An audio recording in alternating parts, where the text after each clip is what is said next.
Hello guys, तो कैसे हैं आप सब लोग। आज हम लोग एक नई मानववाद स्कॉलर्स रीइंकार्नेशन के एपिसोड 01 के साथ हाजिर हैं। तो एपिसोड की शुरुआत में हम माउंटेन्स का सीन दिखाया जाता है, जहां पर हमारा मेन कैरेक्टर अपने चेहरा को पीछे किए हुए खड़ा रहता है और उसके चारों तरफ खून से लथपथ बहुत सारे मार्शल आर्टिस्ट की लाशें पड़ी होती हैं। वह वहीं खड़ा होता है और बहुत ज्यादा गुस्से में होता है। वह गुस्से के कारण अपने दांतों को पीस रहा होता है। वो अपने दांतों को पीसते हुए जब नीचे की तरफ देखता है तो देखता है कि बहुत सारे मार्शल आर्टिस्ट अपने वेपन्स को लिए उसके ऊपर अटैक करने के लिए आगे बढ़ रहे होते हैं। तभी नीचे से आवाज आती है कि हिम, और वह सभी हमारे मेन कैरेक्टर के ऊपर अटैक कर देते हैं। लेकिन हमारा मेन कैरेक्टर इतने गुस्से में होता है कि वो अपने ऑरा को रिलीज करने के बाद उन सभी को मार देता है और कहता है ब्लडी हेल, ये मैटर नहीं करता है मैंने कित्तों को मारा, वे अभी भी आते जा रहे हैं और यह मुझे पकड़ने के लिए सच में बहुत पागल है। और वह जैसे ही आगे बढ़ रहा होता है तभी एक मार्शल आर्टिस्ट अपने स्वॉर्ड को लेकर उसके ऊपर अटैक करता है और कहता है मर जाओ। लेकिन उसकी स्वॉर्ड हमारे मेन कैरेक्टर के हाथ से टकराकर टूट जाती है और वो बहुत ज्यादा शॉक में होता है। लेकिन हमारा मेन कैरेक्टर उसका चेहरा पकड़ता है, उसे जमीन में दे मारता है जिससे उसकी मौत हो जाती है। और हमारा मेन कैरेक्टर आगे बढ़ते हुए कहता है यह सब कुछ जिसने स्टार्ट किया है वह छिपता रहेगा, क्या यही है।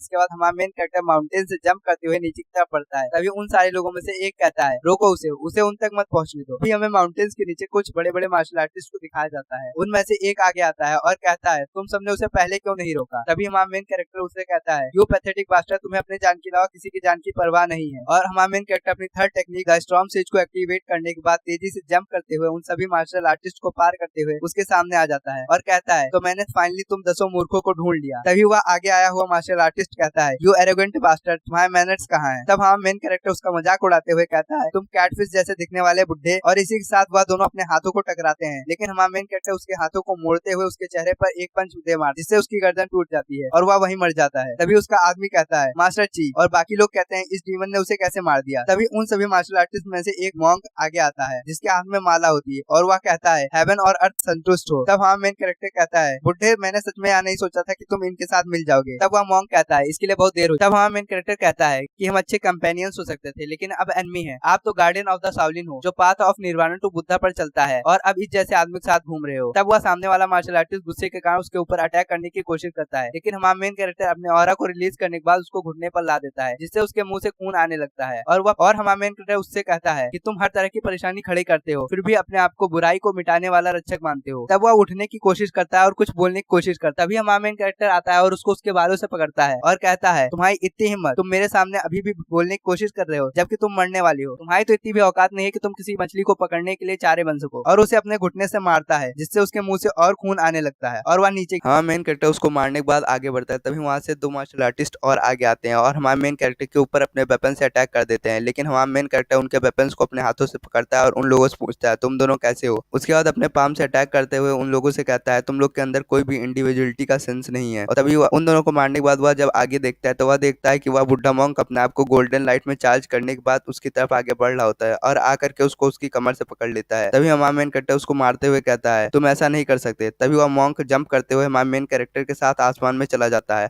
और कहता है अमित मां, मुझे किसी बात की डर नहीं है क्योंकि बुद्धा मेरे साथ है। तभी हमारा मेन कैरेक्टर बहुत सारे पंचेस मारते हुए उससे कहता है इसको जल्दी से रोको। तब वह बुड्ढा बोलता है इसको रोकना इम्पॉसिबल है क्योंकि यह बॉडी बुद्धा के द्वारा ब्लेस कर दी जा चुकी है। तब हमारा मेन कैरेक्टर कहता है क्या तुम्हारा यह इरादा है कि हम दोनों को एक साथ मार डालो। तब वह मॉन्क कहता है मैं इसके अलावा तुम्हें और कैसे रोक सकता था क्योंकि मैं तुम्हें हरा नहीं सकता था। मैं विश करता हूँ कि तुम अपनी आगे की जिंदगी शांति के साथ बिताओगे। और वह अमितबा कहते हुए अपने आप को सेल्फ डिस्ट्रैक्ट कर लेता है जिसके कारण उसके सेल्फ डिस्ट्रैक्शन से इतनी एनर्जी निकलती है जो उसके हाथों पैरों और गले को बांध लेती है और इसी के साथ उसके ऊपर एक गोल्डन लाइट गिरती है जिसके साथ हमें दिखाया जाता है तभी जो सब लोग वहां पर खड़े होते हैं वह उस गोल्डन लाइट की तरफ देखते हैं और उन्हीं में से एक बुड्ढा अपने स्वॉर्ड को उठाते हुए कहता है उस मॉन्क ने अपने आप को सेक्रीफाइस करने के बाद उसे सील कर दिया, हम लोग जीत चुके हैं। और उन्हीं में से कुछ को विश्वास नहीं होता, वो लोग पूछते हैं कि हम लोग जीत चुके हैं और सभी लोग वहां पर बहुत खुश होते हैं और कहते हैं फाइनली हम लोग जीत चुके हैं। इसी के बाद हमें एक गोल्डन लाइट का सीन दिखाया जाता है जहाँ से हमारे मेन कैरेक्टर की आवाज आती है तुम मूर्खों देखो मेरा अंत कैसे हुआ है, मेरा अंत बुद्धा के हथेली में सन गोकू की तरह हुआ है। लेकिन ये उतना भी बुरा नहीं लगता जितना मैंने सोचा था, यह आसानी से महसूस नहीं होता। इसी के साथ गोल्डन लाइट में दिखता हुआ हमें बच्चा दिखाया जाता है और अगले सीन में हमें बच्चे को दिखाया जाता है जो पूरी तरीके से गोल्डन लाइट में लिपटा होता है। और इसी के साथ हमें एक रूम का सीन दिखाया जाता है जहाँ पर एक दाई एक छोटे से बच्चे को अपने गोद में लिए हुए खड़ी रहती है। तब हमारा मेन कैरेक्टर जिसका रीइंकार्नेशन उस बच्चे के रूप में हो चुका होता है वह चौंकते हुए कहता है यह क्या है, क्या चल रहा है। तब वह दाई कहती है यह एक लड़का है। तभी वहां से किसी और की आवाज आती है एक लड़का, क्या तुमने कहा एक लड़का। तभी दाई जवाब देते हुए कहती है यंग हेल्दी बॉय है और उसकी माँ भी सेफ है लेकिन ये रो क्यों नहीं रहा है। तभी हमारा मेन कैरेक्टर कहता है ये बुढ़ी कौन है और वह बूढ़ा कहाँ गया। तभी वह दाई तेजी से हमारे मेन कैरेक्टर को मारती है जिससे हमारा मेन कैरेक्टर रोने लगता है और वह कहती है फाइनली भगवान का शुक्र है ये रोया, और उसे चुप कराने लगती है। तब हमें बाहर का सीन दिखाया जाता है और वहां से एक आवाज आती है क्या हो रहा है।